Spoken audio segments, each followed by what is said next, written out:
कंपिल का कंपिल का जो पुराना मकान है ना, 2004 में। तो 2004 में जब भट्टी होती है, तो जैसे ही 4-5 दिन होते हैं भट्टी के, उसी समय वो 5वें नंबर का पूर्वज जो है, वो वहाँ जो इंचार्ज बहन जी है उनको बोल देता है कि अभी मैं वापस नहीं जाऊंगा घर पे। यही मुझे कुछ भी सेवा दे दीजिए, झाड़ू लगाने की सेवा दे देंगे तो भी करूंगा, घर पे वापस नहीं जाऊंगा। तो उन सबको आश्चर्य हो जाता है कि इतने लोग भट्टी में आते हैं, ऐसा तो कोई बोलता नहीं है। तो वो बोलते हैं कि हम बाबा को पूछते हैं, आपके बारे में बताते हैं, बाबा जैसे बोलेंगे वैसे करेंगे। तो दूसरे दिन बताया जाता है कि आप तो इतने पढ़े लिखे हो, आप तो इंजीनियर हो, इतना बड़ा काम संभालते हो। बाबा ने बोला है कि बाबा आपसे पर्सनली मिलेंगे दिल्ली में, तो आप अभी चले जाइए, दिल्ली में बाबा मिलेंगे और आपसे बात करेंगे। हमारे पास इतने पढ़े लिखे लोग आए, लेकिन आपके जैसा आज तक कोई नहीं आया जो बोल रहा है मैं वापस नहीं जाऊंगा करके। ये भट्टी की बात है। फिर भट्टी से पहले जब पहली बार उसको संदेश मिल जाता है, उसका जो बीके में चलने वाला एक मित्र है, ब्रह्म कुमारीज में चलने वाला, वो एक दिन इतना ही संदेश दे देता है कि शंकर का पार्ट प्रैक्टिकल में चल रहा है। बाकी कुछ भी ज्ञान पता नहीं है। एक ही संदेश दिया, शंकर का पार्ट प्रैक्टिकल में चल रहा है। जैसे ब्रह्मा का पार्ट प्रैक्टिकल में है, वैसे शंकर का पार्ट भी प्रैक्टिकल में है। इतना ही संदेश मिलता है। इतना संदेश मिलने मात्र से उसके आंखों में से आंसू आने चालू हो जाते, जोर जोर से फूट फूट के रोना चालू कर देता है। बोलता है ब्रह्मा का पार्ट प्रैक्टिकल में है तो शंकर का पार्ट भी प्रैक्टिकल में हो सकता है, ये कभी सोचा ही नहीं मैंने। तो जिसने संदेश दिया, उसके दोस्त ने उसका ऐसे कॉलर जोर से पकड़ता है, बोलता है अभी मुझे ले चल उनके पास, मैं रह नहीं सकता उनके बगैर। तो उसका दोस्त बोलता है कि वो तो गुप्त रहते हैं, 2004 की बात है, और उनके बच्चे भी गुप्त है। मैंने बोला कि किससे हमें ज्ञान मिलेगा, ये सारा गहराई पता चलेगी। तो एक जगह लेके जाता है, तो त्रिमूर्ति का चित्र पहली बार जब सुनता है, तो त्रिमूर्ति का चित्र, जो भी पीबीकेस का एक परिवार है उधर पूना में, तो उनके कन्या के द्वारा पीबीकेस जब त्रिमूर्ति का चित्र सुनता है, तो उनके घर से बाहर निकलते ही रोना चालू कर देता है। बोलता है अभी मुझे कंपिल में जाना है, पूना से अभी कंपिल में जाना है, मैं रह नहीं सकता मिले बगैर। इतना स्नेह, इतना प्यार, ऐसे लगता है कि यही जन्म जन्मांतर बिछड़ा हुआ है, यही मेरा अपना है, इसको ही मैं ढूंढ रहा हूँ पूरे जीवन में। क्योंकि ज्ञान में आने से पहले भी वो बचपन से ही, 10वीं से ही कॉलेज में जाते जाते माला जपता रहता है। भक्ति मार्ग का संस्कार बहुत ज्यादा, माला जापते हुए कॉलेज जाता था। जय राम कृष्ण हरि, जय राम कृष्ण हरि। तो वैराग्य इतना ज्यादा था कि कभी भी घर छोड़ के सन्यास ले सकता है, हिमालय में जाना है, सन्यास लेना है।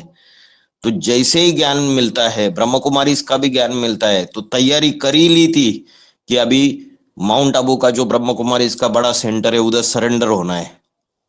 लेकिन उसी दरमियान अचानक एडवांस का संदेश मिल जाता है, जल्दी।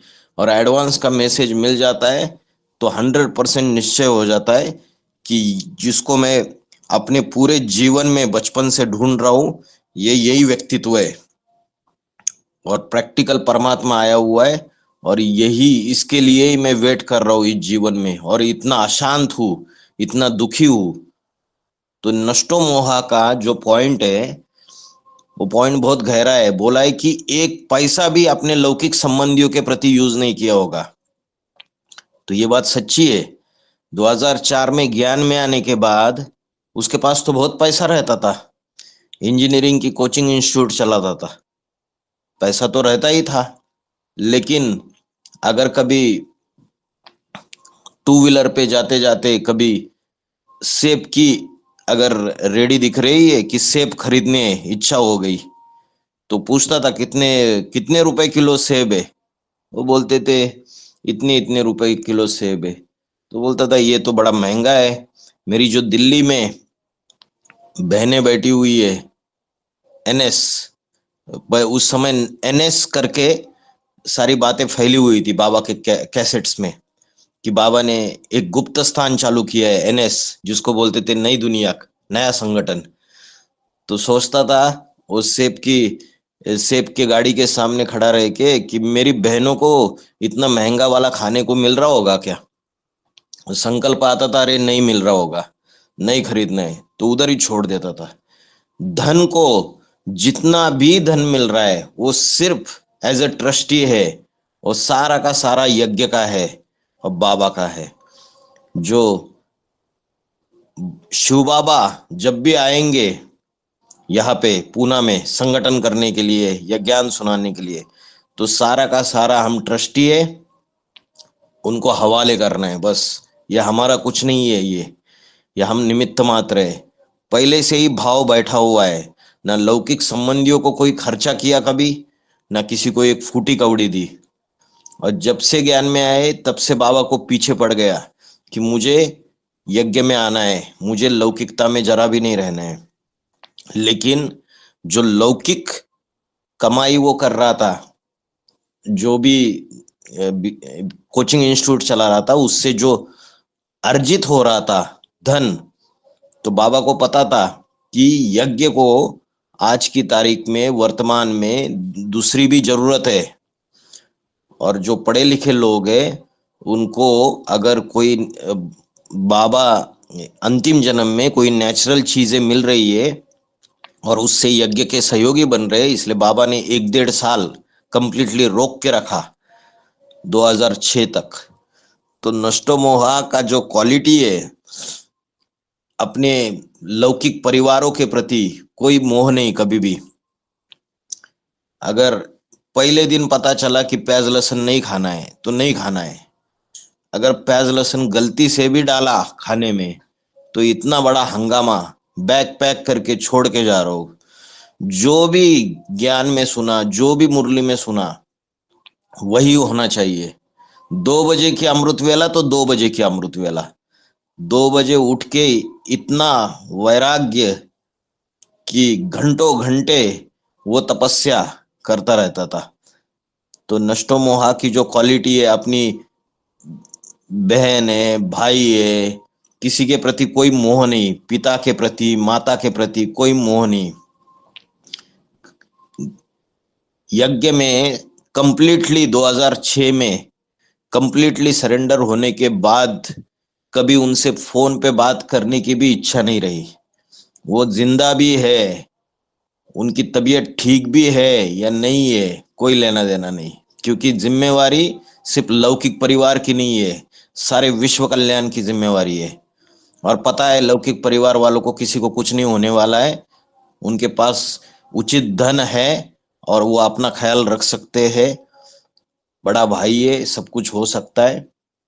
इसलिए कंप्लीटली नष्टो मोहा, कोई देह का लगाव नहीं।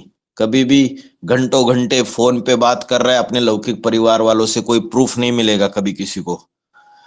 यज्ञ में आने के बाद दूसरे भाई ऐसे भी प्रूफ मिलते हैं कि दूसरे भाई घंटों घंटे अपने लौकिक परिवार वालों से बात करते रहे। इसका कोई भी प्रूफ नहीं मिलेगा।